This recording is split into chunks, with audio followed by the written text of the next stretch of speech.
Hi, my name is Michael Stefan Moses Pakpahan, and today I will be presenting my paper titled Managing Microservice in Fog Computing, a Systematic Paper Review. Uh, Before we go, we have to understand the background of this research. Firstly, we have to learn about cloud computing. What is cloud computing? It is currently the most popular paradigm of computing due to its ease of access and powerful resources. It is the backbone of modern application and IoT. As you can see, the user access the cloud computing through a network, and from that they can get resources. However, there is some problem with the cloud. Uh, there has been growing number of smart devices in recent year. That means more devices and more data. Cloud computing are usually located far from data sources, and this means it affects on latency. It has large latency. With the growing number of smart devices, network also cannot cope with the data, because data now every data must be sent to the cloud, and an increase of number of devices means increased number of data. Also, the new application has strict delay. This is a result of more dependency on real-time responses. There's also more type of devices coming out, and cloud has to manage it all. Therefore, there has to be a solution to this problem. There is two, in fact, solution to this growing cloud problem. First, we have edge computing, where we took cloud computing and move it physically closer to our user.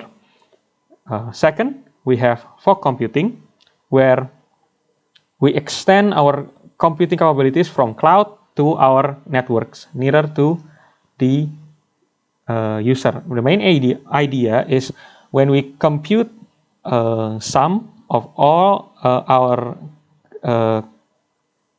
data in the network, we can send less data to the cloud.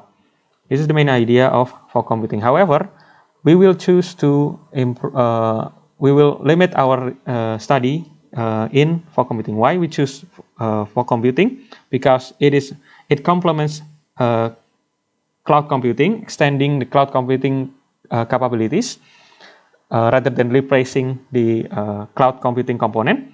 It is cost-effective, using cost-effective hardware, because it can use small devices, more resource-constrained computers in its network.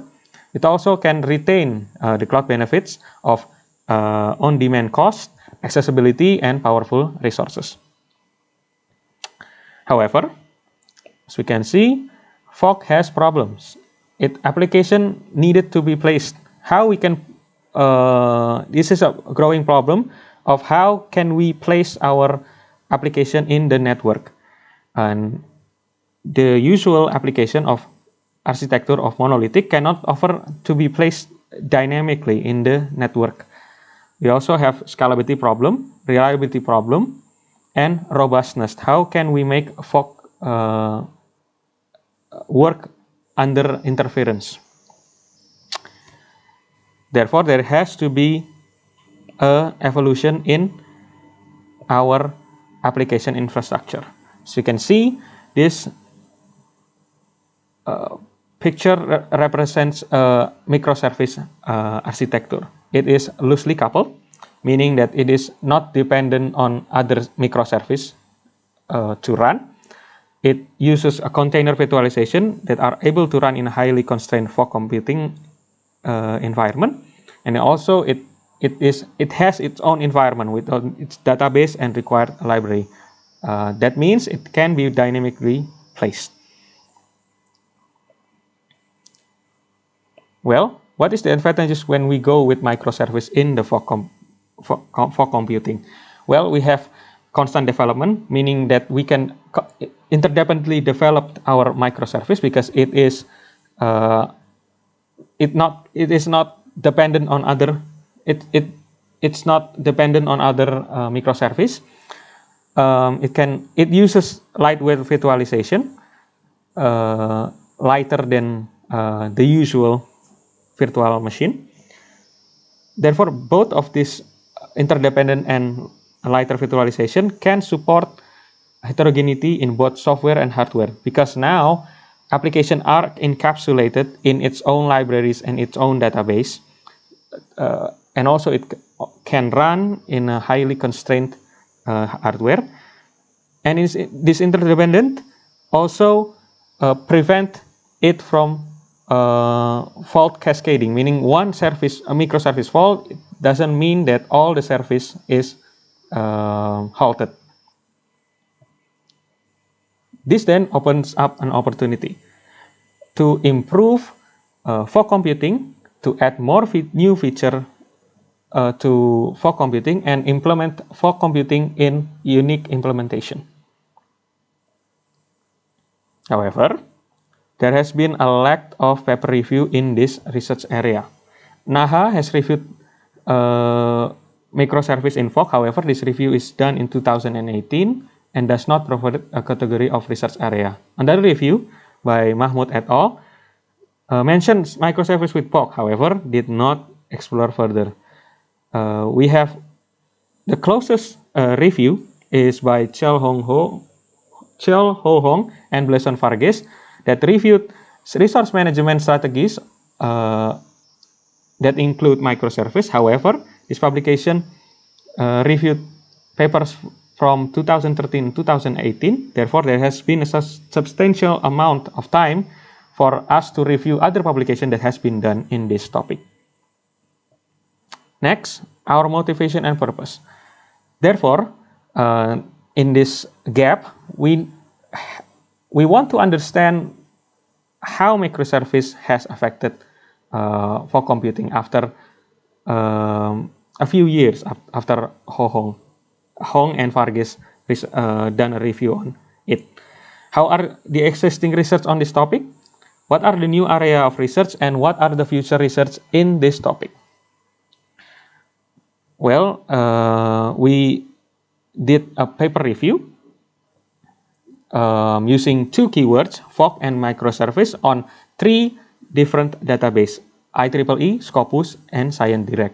We observed 204 publications. We exclude survey paper and review paper, and we include only paper that has been peer-reviewed, uses fog architecture, and uses microservice. This then will become our final, our selected paper that we will include in our review today. We collected 37 papers in this study, with distribution per year increasing with the number 18 in 2020. Then we present our result. We split our result into 3 categories: framework and architecture, resource management, and research on existing microservice orchestrator. Framework architecture is the framework that has been developed for fog computing or to be used or using fog computing techniques. Resource management, we will review management techniques, and research on existing microservice architecture, we will review improvement or use of microservice orchestrator in the fog. First, we will see framework and architecture. There are 2 main body works in this. There is general framework for fog computing. When a researcher take a generalized take for fog computing and make a framework, this then means that it can be implemented on various applications. For example, we have capillary computing by Estarizade et al. And also we have a framework that uses fog computing. This is a specialized framework that uses fog computing principle and microservice technology. For example, we have SmartHeart by M. Taneja, when they make a smart dairy using a fog computing to increase the reliability and robustness of their system. Next, we have resource management. We divide this topic to 3 areas of research: placement, where to place the service in the fog architecture; scaling, how we want to scale, when we want to scale, how we want to scale our service to meet the workload needs; and architecture is how and where the control resides in fog architecture. First, we will see placement. There are 4 placement methods that we have been able to identify. First is heuristic approach. It is a problem-dependent techniques that must be made to specific problems. We have Rossi Pabiana that uses a greedy techniques to place the application on its system. Second, we have meta-heuristic. It is a general purpose algorithm rather than the heuristic approach that must be modified before it is implemented. Meta-heuristic can be implemented without or just a few tweaks on its algorithm. Then we have graph match algorithm done in papers of Polona, Stefanik et al. that model an application into a directed acyclic graph and then uses the pattern to match it on a set of fog nodes using a graph matching algorithm. Then we have evolutionary algorithm that Hasami and Awamaurat developed using memetic algorithm. Next, we have scaling. This pertains to how we can scale up and down our system to meet the load or request rate of our services. There are 2 methods that we are being able to identify. Reactive, meaning it only reacts to monitored metrics, for example, GQB by F. Rossi et al. And predictive, when we can predict our future needs and take necessary action to it. For example, we have research done by M. Abdullah et al. When he predicts future needs and then scale up and down according to the need. Next, we have how to control our architecture. We have 2 architecture in a set. First is centralized control, refers to the use of single controller to control computation network or communication in all the edge net resources. And the second, we have distributed control that refers to distribution of decision making across the edge nodes. For example, we have Polona Stefanik that uses a graph matching algorithm that requires the system to see global knowledge to be able to match its placement of application in the network. For distributed, we have Estarizadeh that uses that places the orchestrator in the fog nodes. Therefore, we have multiple orchestrator in the network. Next, we have research in existing microservice orchestrator that modify or this is a modified version of orchestrator that has been implemented and has been matured in the cloud architecture. For example, there are 2 approaches for improving the available orchestrator. First, by improving the current orchestrator to be able to run on a constrained devices. For example, we have Fletch by Tom Goethals et al. That modify a Kubernetes to be able to run on a Raspberry Pi. Then we have improving on an infrastructure orchestrator module. For example, its controller, scheduler, or network manager. We have again a K-Kube by Fabiana Rossi et al. that modify replication manager module to be able to run to reinforced learning that can learn over the time what needs to be done, what needs to be scaled up, what needs to be placed, and so forth. But also, there is another approach to this, research that uses a Kubernetes module to improve its system. For example, we have Kubedea AM that is implemented by Sami and Amorat to make a master-slave architecture. This then, why? Well, they wanted to connect and maintain a connection to constantly moving nodes. Therefore, they need to make a master-slave architecture. Okay then, what is the future research to microservice in Fog? Well, we have 4 future research in this area. First is to implement Fog for other use. Implementation by Fog Open Fog Consortium says that implementation can be used in smart city, surveillance, and traffic vehicle monitoring. However, we see that there are massive potential that can be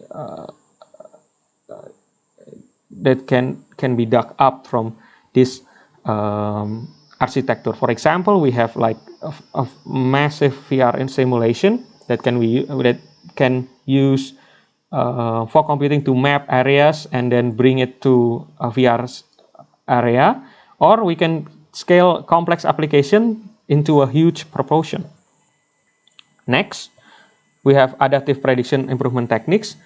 We can also improve our prediction model by adding constantly learning model.